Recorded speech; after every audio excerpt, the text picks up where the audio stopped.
When my wife Rachel told me she had to go on a 3-day business trip with her boss, I didn't think much of it. She'd been working late a lot lately, always talking about the pressure they were under to land a major client, how everything depended on this pitch. I trusted her, or at least I used to, but something about her tone that day fell off. The way she avoided meeting my eyes. The slight pause before she mentioned the hotel name. That tiny hesitation planted a seed of doubt in my gut, and this time, I couldn't ignore it. For the first time in our 5-year marriage, I decided to listen to that quiet voice inside me, the one I usually dismissed as paranoia. While she packed, I stayed calm, kept the mask on, supportive husband. I even helped her book the Uber to the airport, kissed her goodbye at the door, wished her luck. But the moment she stepped out, I changed. I became someone else, someone desperate for the truth. I went straight to our shared laptop, my hands shaking more from guilt than anger. Her email was still open. I started reading. Most of the messages looked like normal work correspondence, schedules, decks, budgets. But then I found a few exchanges between her and her boss, Martin. They weren't graphic. They didn't scream affair, but they whispered something worse. One of his emails ended with, "Looking forward to some quality time." That wasn't business talk. Not when it came with a winking emoji. I knew I needed more. I reached out to my old friend Kevin, a cybersecurity analyst who owed me a favor from years ago. I asked if he could help track Rachel's phone. It felt wrong, a violation. But something in my bones told me this wasn't just a business trip. Kevin agreed and set up a GPS ping. He promised to keep me updated. I thanked him and waited with my heart in my throat. That first night, she texted me around 9 p.m., said she was exhausted and turning in early. No video call, no phone chat, just a simple message. But minutes later, Kevin sent me a screenshot. Her phone wasn't at the hotel she said she'd be staying at. It was located 2 towns over, at a luxury resort. The kind with private villas, rose petal turn-downs, spa treatments, couples massages, candlelit dining. Romantic, exclusive, intimate. My stomach flipped. I didn't want to believe it, but the signs were screaming. I still didn't confront her. I told myself I needed absolute proof. Something undeniable. I asked Kevin if there was any way to access hotel check-in logs, or even surveillance footage. He couldn't get the video, but he confirmed something even more damning. Rachel's name wasn't registered at the resort, only Martin's. That meant she'd gone out of her way to hide her presence, didn't even use her own name.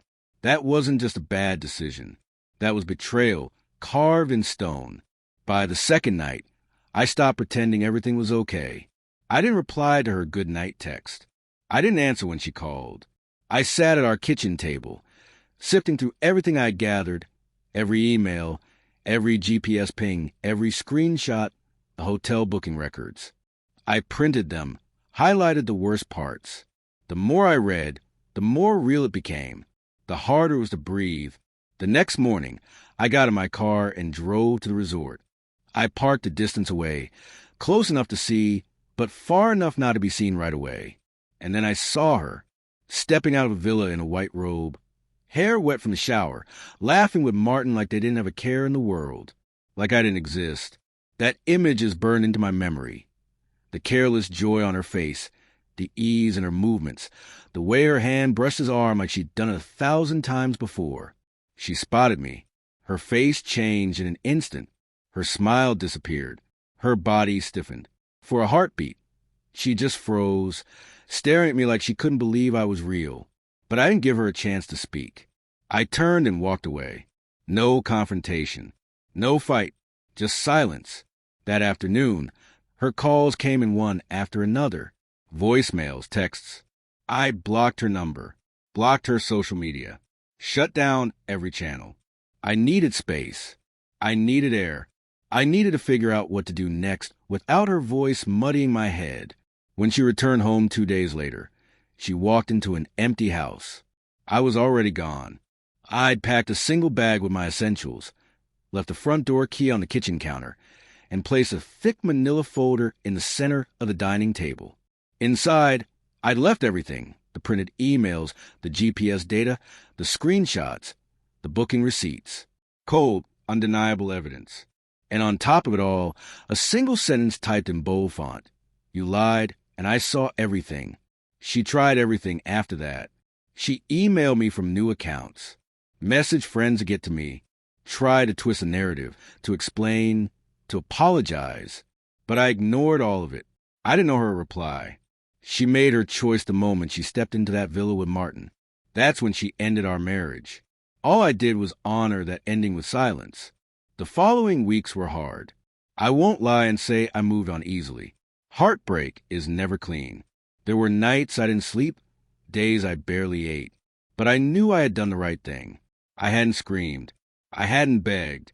I had simply walked away with my self-respect intact and the truth in my hands. That truth was my closure. I focused on rebuilding. Slowly. Quietly. Kevin helped me wipe my digital trail clean.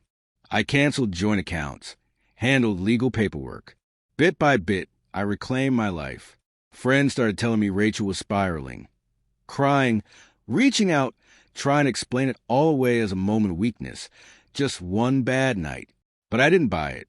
One lie like that doesn't grow in isolation. Deceit that deep doesn't bloom overnight. Who knows how long it had really been going on? What hurt the most wasn't just the cheating. It was the disrespect. The way she hugged me before leaving. The way she said, "I love you," with that same mouth that would be kissing another man the next day. That kind of betrayal echoes in a way that no argument ever could. It stays. It replays. And eventually, it hardens you in all the right places. Now, months later, I don't carry bitterness, just clarity. I don't replay the past in anger. I look forward with sharpness, knowing better.